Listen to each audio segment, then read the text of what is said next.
Bonjour à tous, on se retrouve aujourd'hui pour une nouvelle vidéo interview avec Helen Simonson. Hi Helen. Hi. So you're coming out with a new book called in French L'été avant la guerre. And could you maybe describe us a little bit about the book?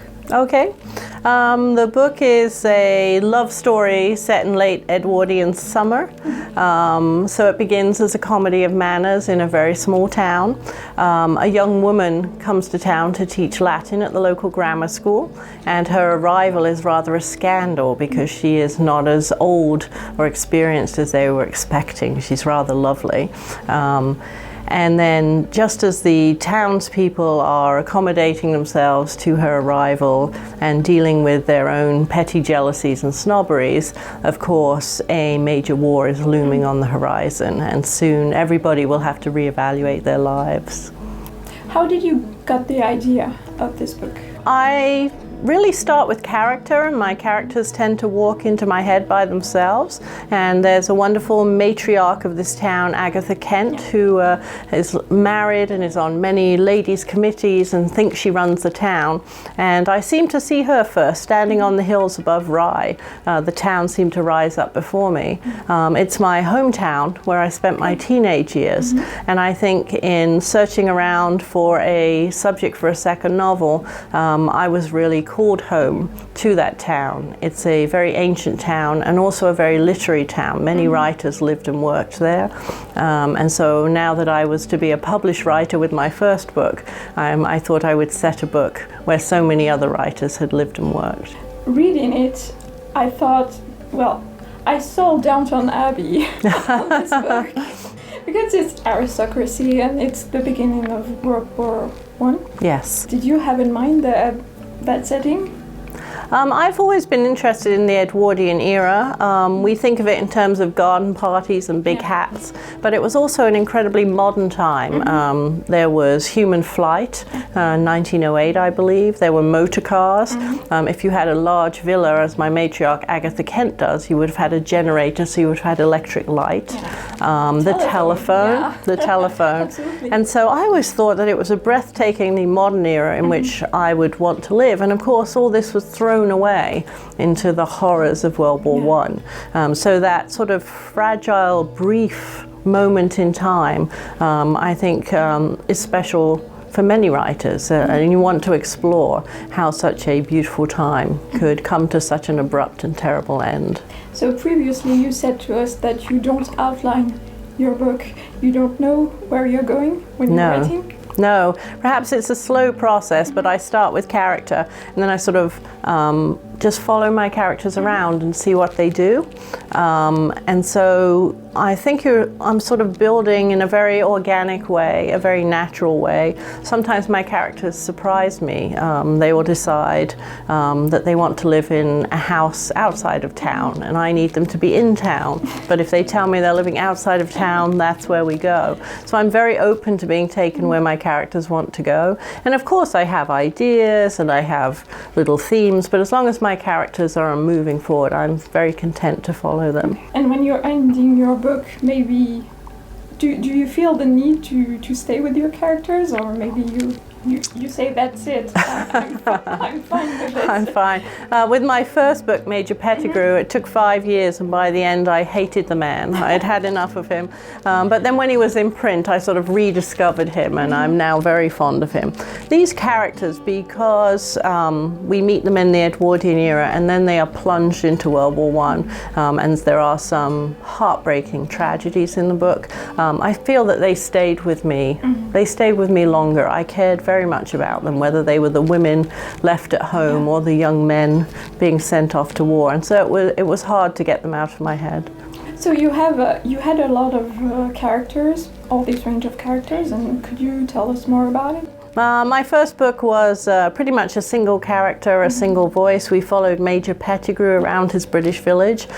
So in trying to organize how to do a second novel, I only knew how to create a bigger challenge. And so that meant more characters, that meant historical research, that meant taking a comedy of manners and putting it into war.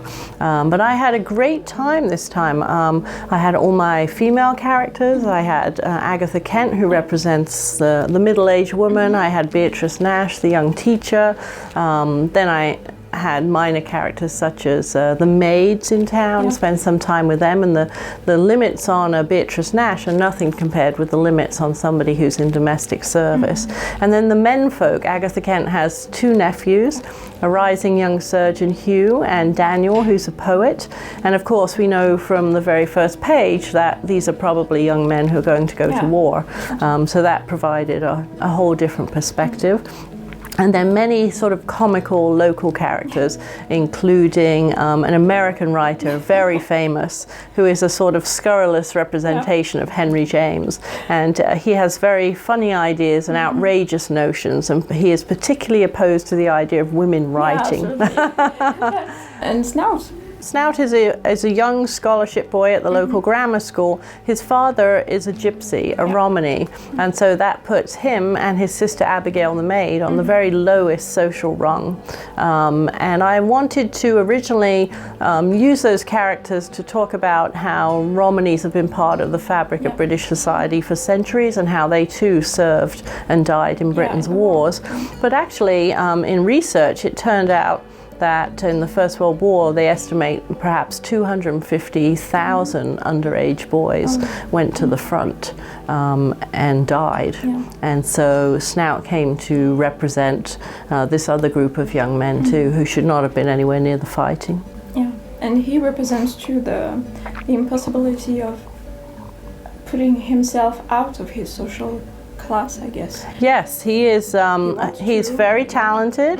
And he's willing to work in school, and there's an opportunity to get a scholarship for further education.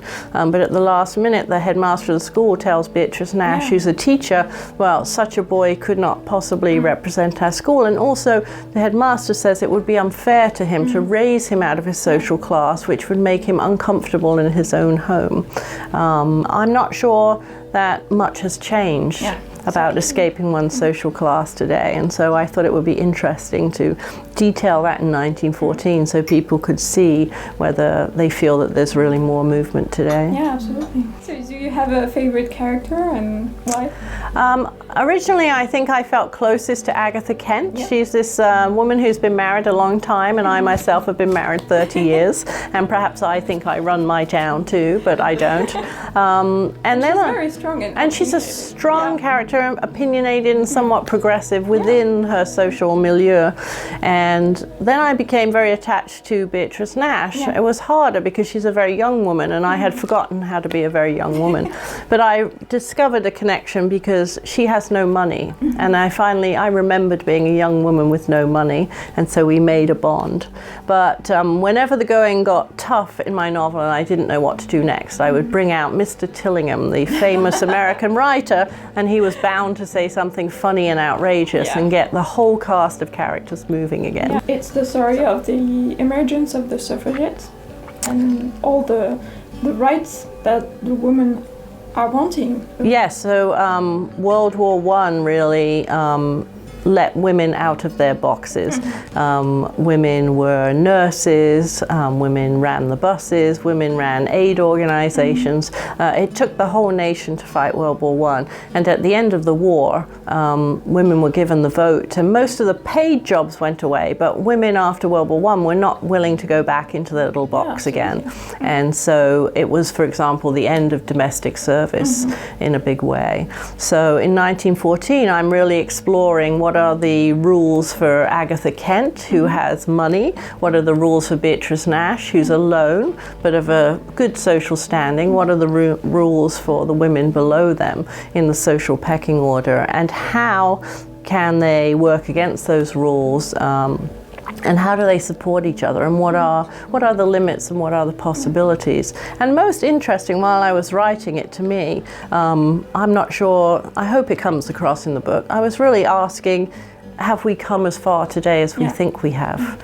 You know, we're still making apparently 70 cents on the dollar versus men. There are still questions of respectability versus freedom. And so I thought, as I was exploring these issues, I hope readers would be interested in exploring where we are today. So you are talking about refugees, Belgian refugees who are fleeing Belgium. I guess it's very relevant nowadays. It is. I had no idea when I began writing the book how relevant it would be. The story of Belgian refugees coming to England had been sort of lost from the history books. I had never heard of this before I started my research. It turns out that Great Britain took in 250,000 Belgian refugees and fed and housed and clothed them and took care of them for the whole 4 years of the war, mostly through private charitable efforts in small towns and cities across the UK.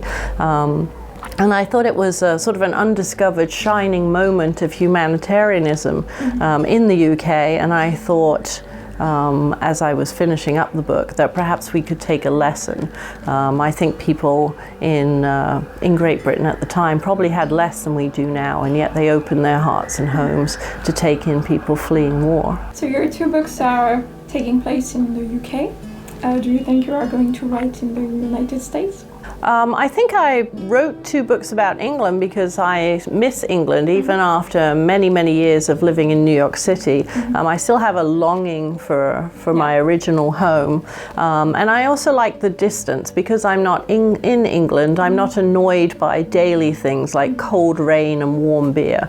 I can view it through a somewhat rose-colored lens. So were I to write about New York City, perhaps I will have to leave. I was thinking perhaps a year in Italy might be nice, and then perhaps I would have that distance to remember what was lovely and to remember what was funny. So maybe. So what can you say about the process of writing for you? I would say that my writing process can be summed up in one word: procrastination. I write as infrequently as possible, and I used to think this made me the laziest writer in the world, but I've come to appreciate more recently that though I may not be typing away at the computer, I'm always working on my novel in my head. When I go to bed, I'm thinking about it. At 4 in the morning, I may wake up thinking about it. And so my process is to sort of live my life and be thinking about my novel in my head, and then when I have enough of the next piece of the novel, then I go to my computer and it all comes pouring out. So it takes me a while to write. Each book took sort of 5 years, but in the case of each book, I was able to finish the last few chapters very quickly in a couple of weeks, and that's not because I suddenly became diligent, but because all the material was fully laid out in my mind and I just needed to write it down. So. But for a third book, perhaps I'll try to write a little faster. Your fans are going to like it. Yes, I have many emails from fans asking me to hurry up and write another book. Do you have any advice for young writers? Oh, that's a very good question. Yes, and I do get asked all the time. What I found helpful when I came to writing was to take a class or find a group of writers, because writing is a very lonely thing, and it's too easy to be overcome with self-doubt and to think how am I ever going to be a writer? So if you're in a class or in a group, then it's broken down into a more manageable ambition. I just need some pages for this week. I need a short story for class. So I found that very, very helpful. And also find good teachers, because there may be talent, but there is craft too. And you can learn from really good writing teachers. And finally, you have to be a reader. I'm sorry if there are writers out there who are not readers. I think you'll fail. I think it is the very, very good readers who make good writers. In your book, there are many Victorian authors. Are there some favorites of yours? Yes, having spent my teenage years in Rye, the great writer of the town was Henry James, who lived there at this period. His great friend Edith Wharton would come down in her motor car and take him out for summer afternoon, so I am a huge Edith Wharton fan. And of course Virginia Woolf was just down the way at Charleston in West Sussex. I think that's West Sussex. So So I love all those. And I have a sneaking fondness for Rudyard Kipling, who's not fashionable at all these days, but I thought he wrote with great eloquence and was really sensational and new in his day for writing about ordinary people instead of about the aristocracy, and so I admire that. And maybe I will ask you if you have a favorite genre? I like serious literary fiction, both contemporary and classic. I like to reread my Edith Whartons and my Jane Austens, but I also like to read pretty serious, thick books. If I'm on holiday at some seaside hotel and it's raining, I will go to the bookshelf and I will find myself in Agatha Christie. Oh, that's great. Do you come to France often? More often now. About 4 years ago, my parents moved from Sussex, from Rye, to the southwest of France. And so now I spend many family vacations there, and it's important that I improve my French so that I can order a glass of wine. And so maybe you can meet your French fans. I would love to meet my French fans. So thank you very much for your time, Helen. Thank you very much. It's been fun. Donc le dernier roman de Helen Simonson vient juste de paraître aux éditions Neuilly. Vous le trouvez déjà dans toutes les bonnes librairies et je vous invite fortement à aller le découvrir puisque c'est une petite pépite. Et comme d'habitude, je vous retrouve pour une nouvelle vidéo très bientôt. Salut!